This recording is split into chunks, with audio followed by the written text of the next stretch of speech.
kembali mengisi talk show atau bincang-bincang sore dengan kali ini kami bersama dengan Pak Dharma Laksana. Iya, beliau adalah salah satu dosen juga dan sekarang aktif di salah satu politik ya Pak ya? Iya. Di bidang politik. Hari ini beliau eksis di partai baru ya Pak? Iya. Boleh Pak perkenalkan diri Pak? Siap. Terima kasih. Selamat sore ya, selamat sore nih ya. Oke. Terima kasih kehadirannya. Ya, hari ini saya sudah mulai berpolitik.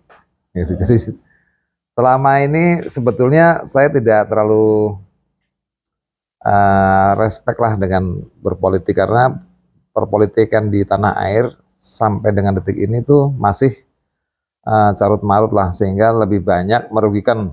Jadi berpolitik di tingkat nasional kita lebih banyak memanfaatkan orang dibanding politik memiliki manfaat kepada masyarakat. Partai ibu. Nah, ibu adalah yang memberi dan tidak pernah mengharap kembali. Jadi fungsi partai ibu adalah memberi kepada masyarakatnya, bukan memanfaatkan masyarakatnya.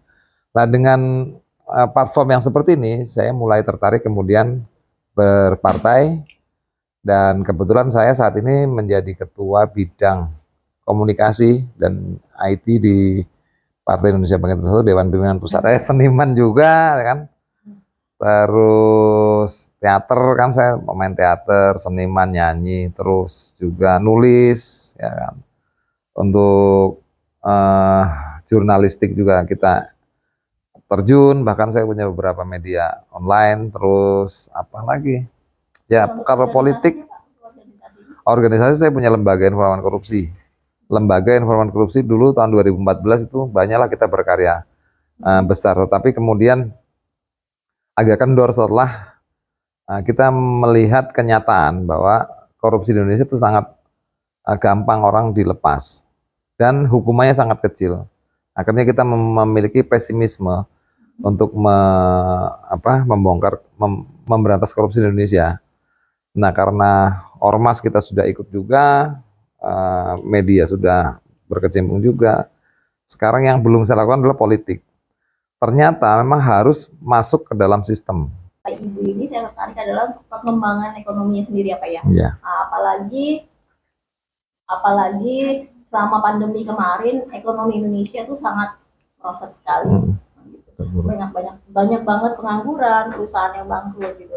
Kemudian hadirlah partai ini, mungkin ya tercetus dari situ kali ya Pak ya. Yeah.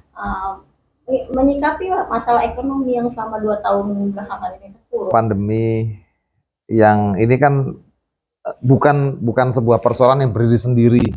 Pandemi adalah persoalan selain kesehatan, dia di situ ada persoalan politik, ada persoalan ekonomi, ada persoalan kebudayaan juga, sosial dan sebagainya, campur baur. Nah, kita sih bersyukur bahwa sekarang ini sudah mulai landai, sudah mulai penularan sudah tidak sehebat yang setahun yang lalu, bahkan di rumah sakit sudah mulai nggak ada pasien kan, ya. Nah, dampaknya memang selama 2 tahun kita dihajar pandemi dengan mobilitas kita yang rendah, otomatis ekonomi hancur menuju Indonesia yang seharusnya. Karena sampai hari ini Indonesia belum seharusnya. Yang seharusnya itu seperti apa? Yang seharusnya ini gampang. Jadi negara kita secara geopolitik adalah, contoh ya, ini 2/3 luas lautan, luas wilayah Indonesia adalah air atau maritim. Tetapi selama ini kita hanya mengkampanyekan atau mendorong bahwa negara kita adalah negara agraris, artinya berbasis tanah. Ketika kita mengolah tanah, kan dia harus mengolah adalah menanam, memberi pupuk, merawat, kemudian memanen. Tetapi zaman Majapahit dulu bukan pertanian, zaman Kerajaan Majapahit yang di depan adalah maritim. Dan pada waktu era Majapahit 400-500 tahun Kerajaan Majapahit berdiri, itu maritim, dan negara kita jaya. Nah, contoh konkret bahwa negara kita maritim adalah sebetulnya begini. pernah nggak Mbak Ida ini melihat nelayan itu menanam ikan di laut? Enggak. Enggak kan? Pernah nggak nelayan itu memberi makan ikan di laut? Enggak juga. Nggak pernah kan? Tapi kita bisa panen setiap hari. Jadi konsep geopolitiknya adalah kita bisa langsung panen karena di negara ini semua orang tahu bahwa negara Indonesia adalah kaya raya. Di sini ada tambang apapun di sini ada, mulai emas, perak, batu bara dan sebagainya ada. Dari sisi pertanian kita punya kayu, punya segala macam, apapun ditanam subur. Jadi yang ketiga, laut kita luar biasa kaya, nggak ada seharusnya Indonesia kelaparan. Orang lapar pergi ke kali, ke laut, dia mancing dapat ikan. Dan itulah anugerah dari Yang Maha Kuasa. Secara sempurna sudah diberikanlah semua kekayaan alam itu, tetapi kita tidak bisa mengolahnya, mengurusnya tidak bisa. Nah, dengan endemi yang sekarang sudah mulai kita rasakan, nah ekonomi, apalagi yang kemarin terpuruk karena pandemi adalah dengan membagikan stimulus kepada semua kader, kepada semua pengurus untuk bisa melakukan usaha-usaha. Stimulusnya adalah berupa perusahaan. Kita berikan mereka legalitas perusahaan PT-PT, dan kita sudah mengkampen sekarang 2.500 PT yang akan kita buat untuk membangkitkan ekonomi masyarakat. Nah, mudah-mudahan dengan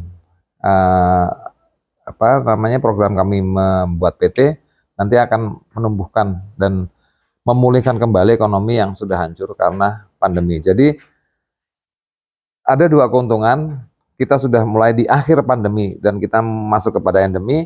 Disinilah kesempatan kita untuk melakukan aksi memulihkan dan membangkitkan ekonomi nasional. Sebetulnya kan itu kewaspadaan.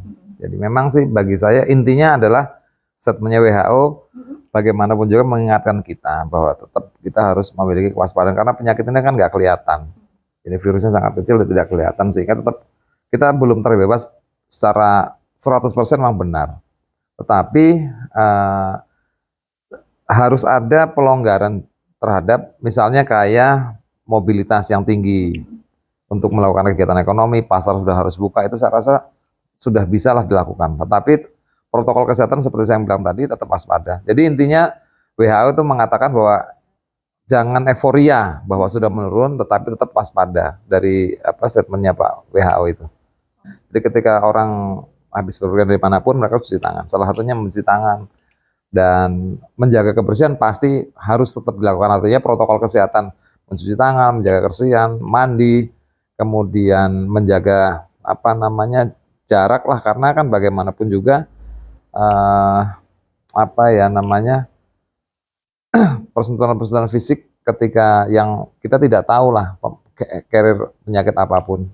Iya, Indonesia bangkit bersatu. Ingin memberikan tampilan politik yang baru dengan meramah lagi masyarakat dengan ekonomi.